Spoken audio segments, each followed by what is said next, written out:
Hello दोस्तों, नमस्कार। मैं सुमन। इस वीडियो में हम आपको आज पढ़ाने वाले हैं झारखंड के नदियां के बारे में।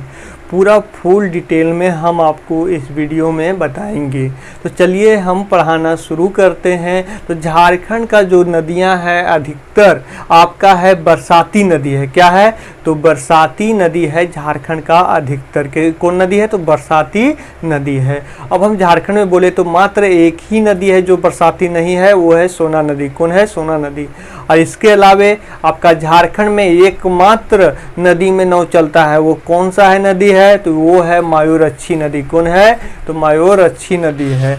अब हम बात करते हैं उत्तरी, मतलब आपको बात करते हैं उत्तरवर्ती नदियां के बारे में। तो उत्तरवर्ती नदियां में आपका आता है सोना नदी, आता है आपका उत्तरी कोयल, आता है आपका पुनपुन, आता है आपका फल्गु, आता है आपका सकरी, आता है आपका चनन, बुढ़ा नदी, औरंग नदी और अमानत नदी आता है। तो सबसे पहले हम लोग बात करते हैं उत्तरवर्ती नदी के बारे में। इसके अलावे हम बता दें पूर्ववर्ती और दक्षिणवर्ती नदियां में आता है आपका दोमोदर, आता है आपका स्वर्ण रेखा, आता है बराकर, आता है दक्षिण कोयल, आता है मायूरक्षी, आता है ब्रह्मणी, आता है शंख, अजय, ये सब नदियां आता है आपका कौन? तो पूर्ववर्ती और दक्षिणवर्ती में, है ना। तो हम बात करते हैं अब उत्तरवर्ती नदियां के बारे में। तो उत्तरवर्ती नदियां में हम आपको सबसे पहले सोना नदी के बारे में बताते हैं। किस नदी के बारे में बताते हैं? तो सोना नदी के बारे में हम आपको बताते हैं।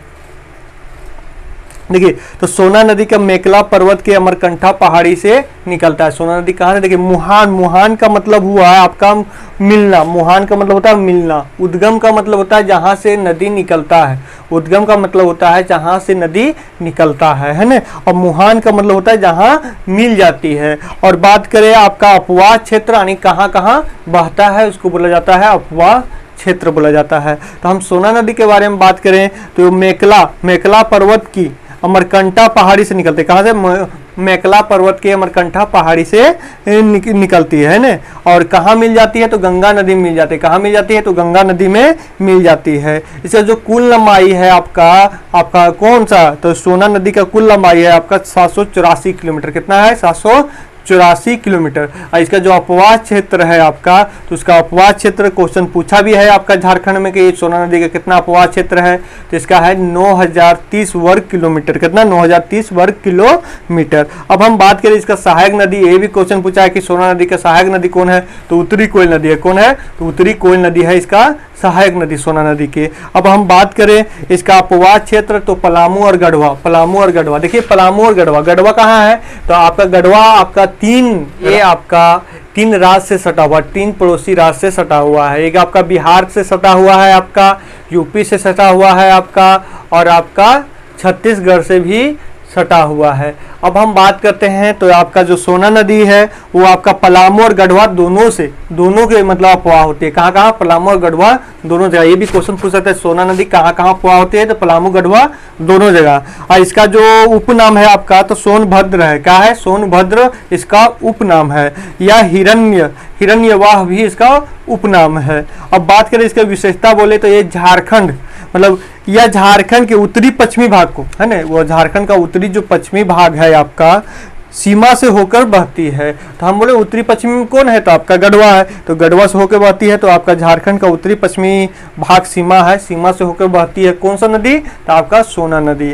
अब हम बात करते हैं इसका जो सहायक नदी है उत्तरी कोयल नदी आपका सोना नदी का, तो उसके बारे में हम बात करते हैं। तो उत्तरी कोयल नदी के बारे में हम बात करें तो ये रांची के पठार का रांची पठार का मध्य भाग से निकलता है। कहाँ से? तो रांची पठार मध्य भाग से निकलता है, पिस्का के पास से। कहाँ से? तो पिस्का के पास से निकलता है।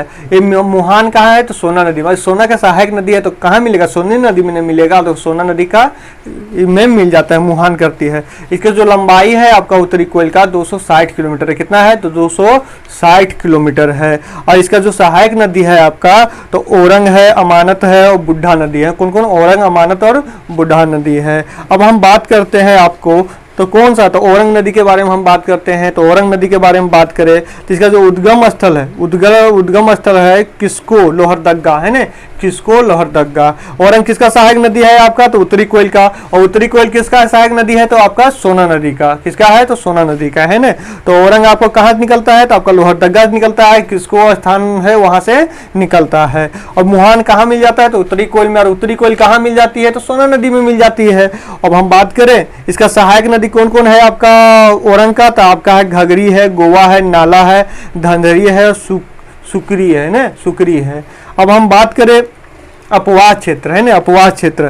तो आपका जो औरंग है आपका लोहरदग्गा में बहता है, लातेहार और पलामू में बहता है। कहाँ कहाँ, लोहरदग्गा, लातेहार और पलामू में बहता है। अब हम बात करें आपका पुनपुन नदी के बारे में। कौन सा नदी, पुनपुन नदी के बारे में। तो पुनपुन नदी जो निकलती है आपका उद्गम स्थल है आपका पलामू। कहाँ है, पलामू है ना। और मुहान कहाँ किस में मिल जाती है, तो गंगा नदी में मिल जाती है। किस नदी में मिल जाती है, तो गंगा नदी में मिल जाती है। कुल लंबाई इसका 200 किलोमीटर है। कितना है, तो 200 किलोमीटर है। इसका सहायक नदी कौन कौन है, तो दरधा या व मरोहर है ना, दरधा व मरोहर है इसका सहायक नदी। और अपवाद क्षेत्र कौन कौन सा है, तो आपका चतरा है, औरंगाबाद है, गया है और पटना है। कौन कौन, औरंगाबाद है आपका, गया है, पटना है और चतरा है। और उपनाम इसको बोला जाता है किकिट या बमगाछी बोला जाता है। किसको, पुनपुन नदी को। अब हम बात करें फल्गु नदी के बारे में। तो आप लोग फल्गु नदी के बारे में सुने होंगे कि गौतम बुद्ध फल्गु नदी के किनारे ही आपके मतलब तपस्या ग्रहण किए थे, है ना। फल्गु नदी के किनारे ही मतलब तपस्या ग्रहण किए थे। तो देखिए फल्गु नदी के बारे में बात करें तो छोटा नागपुर के पठार से उत्तरी भाग से निकलता है। कहाँ से, छोटा नागपुर की पठार से उत्तरी भाग से निकलता है। और मुहान किस में मिल जाता है आपका, तो पुनपुन नदी में मिल जाता है। कहाँ, तो पुनपुन नदी में मिल जाता है, पुनपुन नदी में मिल जाता है। इसका सहायक नदी है निरंजना, है ना, निरंजना यानी नीलंजना भी बोला जाता है। और मुहान और 11 कौन है, एक है मोहना, है ना। इसका सहायक नदी है निरंजना और नीलंजना भी बोला जाता है और मोहना, है ना। और इसके बारे में हम विशेषता बोले जो पिंडदान, यहाँ जो आपका जो फल्गु नदी है, फल्गु नदी के किनारे लोग पहुँचते हैं फल्गु नदी के पास। किस लिए, तो पिंडदान के लिए पहुँचते हैं। किस लिए, तो पिंडदान के लिए पहुँचते हैं। और झारखंड में केवल उद्गम होता है, झारखंड में केवल उद्गम होता है आपको फल्गु नदी। और इसका जो अपवाद क्षेत्र है कहाँ है, तो बिहार राज्य है। कहाँ है, तो बिहार राज्य है। अब हम बात करें सकरी नदी के बारे में। तो सकरी नदी आपका उत्तरी छोटा नागपुर के पठार से निकलता है। और ये कहाँ मिल जाती है, तो गंगा के तल क्षेत्र में मिल जाती है, गंगा के तल क्षेत्र में मिल जाती है। और इसका सहायक नदी है आपका क्यूबुल और मरोहर है, क्यूबुल और मरोहर इसका सहायक नदी है ना। अब हम बात करें आपका उपनाम इसका क्या है आपका सकरी नदी का, तो सुमागाछी है। क्या है, सुमागाछी है। और सुमागाछी कहाँ से मिला है आपका, तो रामायण में नाम है। कहाँ है, तो रामायण में नाम है। अब बात करें इसका विशेषता, तो मार्ग बदलने में आपका विख्यात है। कौन, तो आपका सकरी नदी मार्ग बदलने में विख्यात है। अब हम बात करें चनन नदी के बारे में। किस नदी के बारे में बात करें, तो चनन नदी के बारे में बात करें। तो चनन नदी का आपका है छोटा नागपुर का पठार से निकलता है। कहाँ से, छोटा नागपुर के पठार से निकलता है।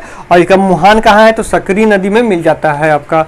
चनन नदी कहाँ निकलता है आपका, तो छोटा नागपुर के पठार से निकलता है। और कहाँ मिल जाता है, तो सकरी नदी में मिल जाता है, सकरी नदी में मिल जाता है। और सकरी नदी कहाँ मिल जाता है, तो गंगा के तल क्षेत्र में मिल जाता है। अब हम बात करें इसका उपनाम के, तो पंचने या पंचनन भी बोला जाता है ना, क्योंकि 5 धाराओं से मिलकर बनने के कारण। देखिए चनन नदी है जो 5 धारा से मिलकर बनता है, इसी कारण इसको पंचनन भी बोला जाता है।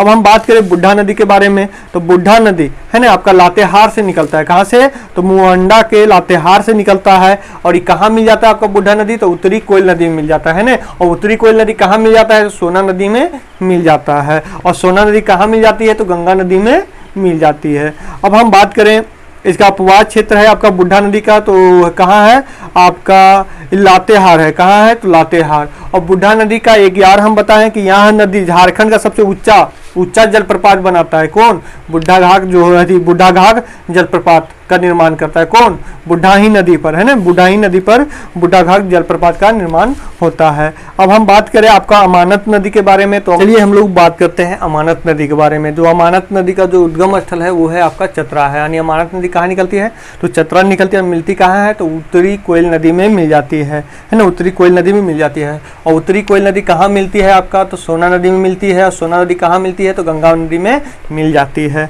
अब बात करें इसका सहायक नदी है तो है आपका जिंजोया है, जमुनिया है, खोरा है, आपका चोका है, माइला है, सलही है और पाटना है, पाटन है ना, कौन कौन? पाटन है।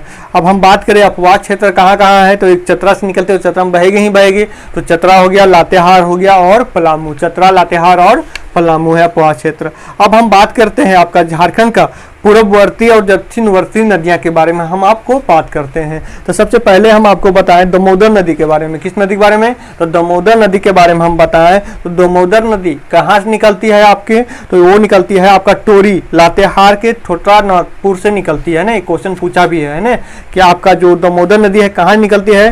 तो टोरी, लातेहार, छोटा नागपुर के पठार से निकलती है। अब हम बात करें इसका मुहान, तो मुहान होती है हुगली नदी, है ना। हुगली नदी कहाँ है आपका?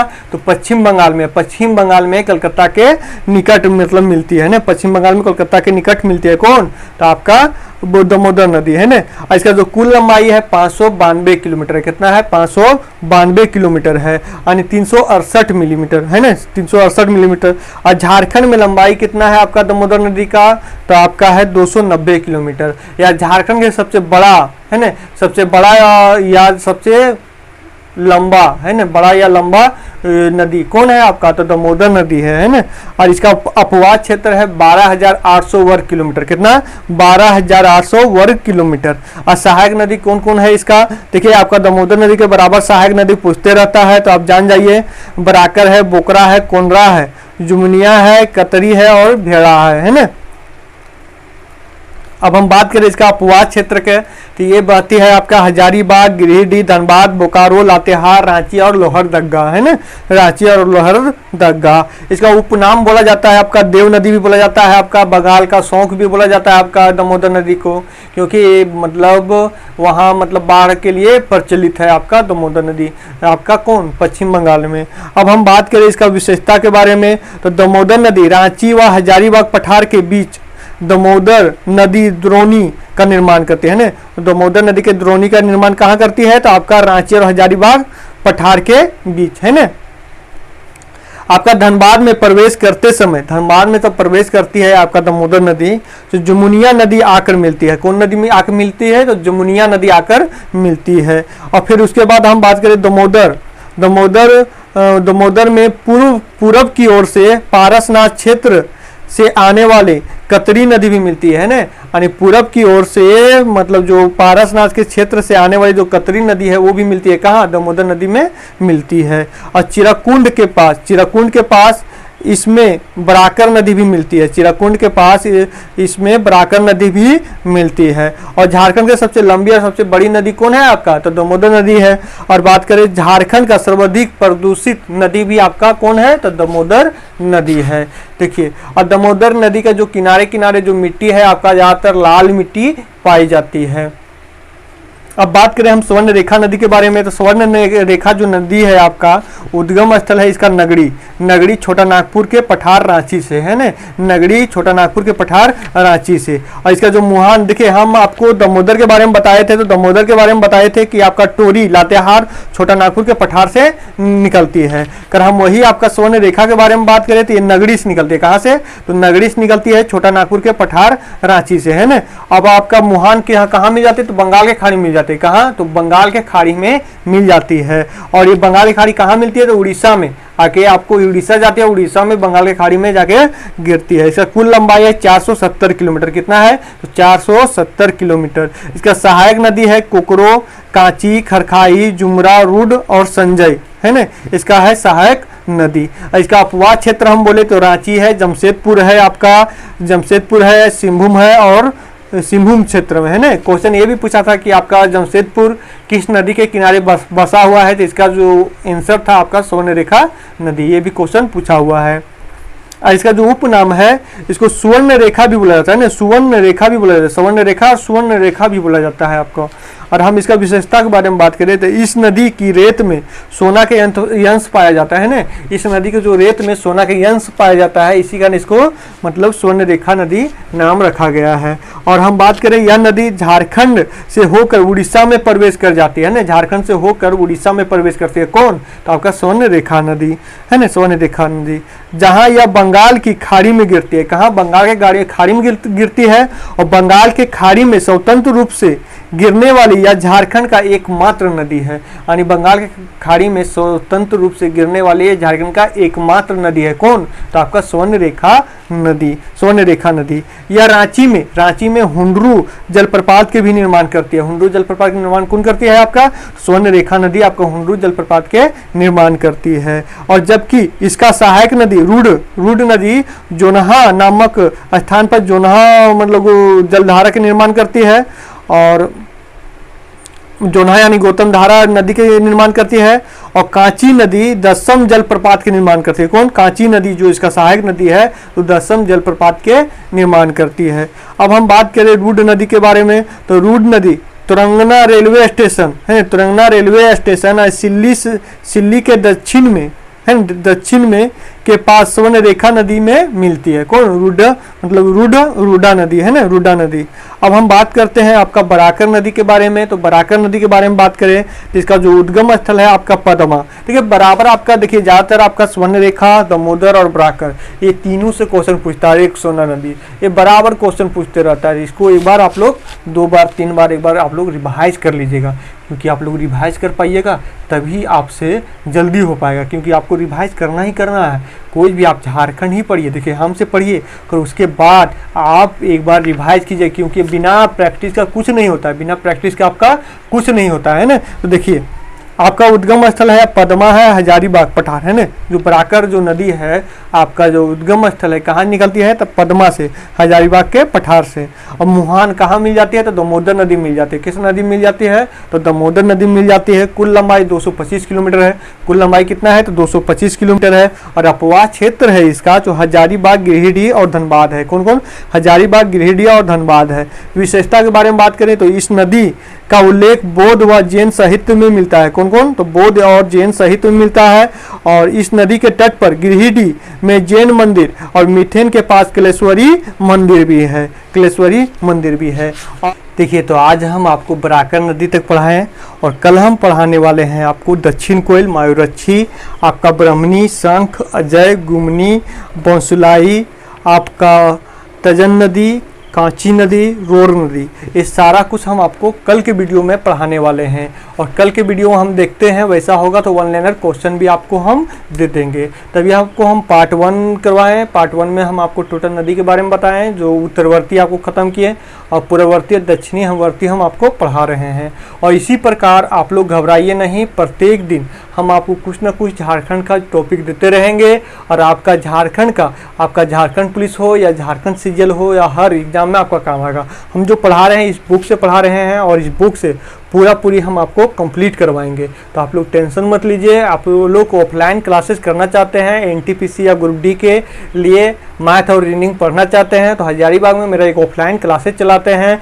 वहाँ देखिए पढ़ाने ऑफलाइन हम अलग फंडास पढ़ाते हैं, आपको आप ही से प्रैक्टिस करवाते हैं। कोई भी क्वेश्चन ज़्यादातर हम आपसे प्रैक्टिस करवाते हैं। क्या करते हैं, जैसे कोई भी सवाल हम बोर्ड पे बताएं तो क्या करते हैं, उसको हम जैसे आप बोले सर समझ में आ गया, कौन सर बोले नहीं समझ आया, फिर बताते हैं। और फिर बोले सर समझ में आ गया तो हम मिटा देते हैं। उसके बाद बोलते हैं ठीक है आपको समझ में आ गया तो आप कॉपी में बना के हमको दिखाइए, कॉपी में बना के हमको दिखाइए, है ना। इससे पता चल जाता है कि आपको समझ में आया कि नहीं आया। आपको बोलने का मतलब हमको मतलब ये करने का जरूरत नहीं है, आपको बनाते ही पता चल जाता है। और ज़्यादातर क्वेश्चन हम आपके से प्रैक्टिस करवाते हैं। और पढ़ाने का जो मेरा फंडा है अलग है, हम एक पढ़ाते हैं एक आपको दोस्त की तरह, एक आपको दोस्त की तरह, एक आपका बड़ा भाई की तरह, एक आपके सीनियर की तरह, इस तरीक़े से हम आपको पढ़ाते हैं। और इसके अलावा जब टाइम बच जाता है तो कभी कभी हम जीके जीएस का भी आपको मतलब टास्क दे देते हैं ना कि यहाँ से रट के आइएगा, ये सुनाइएगा। इस तरीका हम आपको यूज करते हैं। तो आप लोग पढ़ना चाहते हैं तो ऑफलाइन क्लासेस करना चाहते हैं तो हजारीबाग में नीचे मेरा नंबर दिया हुआ रहेगा, उस नंबर पे व्हाट्सअप कीजिएगा कि सर हम क्लास करना चाहते हैं तो हम आपको कॉल कर लेंगे, है ना, कॉल कर लेंगे और आपको हम बता देंगे कि मेरा किस तरीका से हम पढ़ाते हैं, क्या फ़ी लेते हैं। फ़ी भी बहुत कम ही लेते हैं, 200 रुपया पर मंथ रहता है, तो फ़ी के लिए भी आपको टेंशन नहीं लेना है। ज़्यादा नहीं तो 1 या 2 बार खाली क्लास ट्राई करके देखना है कि हाँ कि हमको क्लास एक बार ट्राई करके देखना है ना, मैथ और रीजनिंग। तो थैंक यू फ्रेंड, मेरा चैनल को सब्सक्राइब कीजिए और मेरा वीडियो जितना हो सके उतना शेयर कीजिए। धन्यवाद।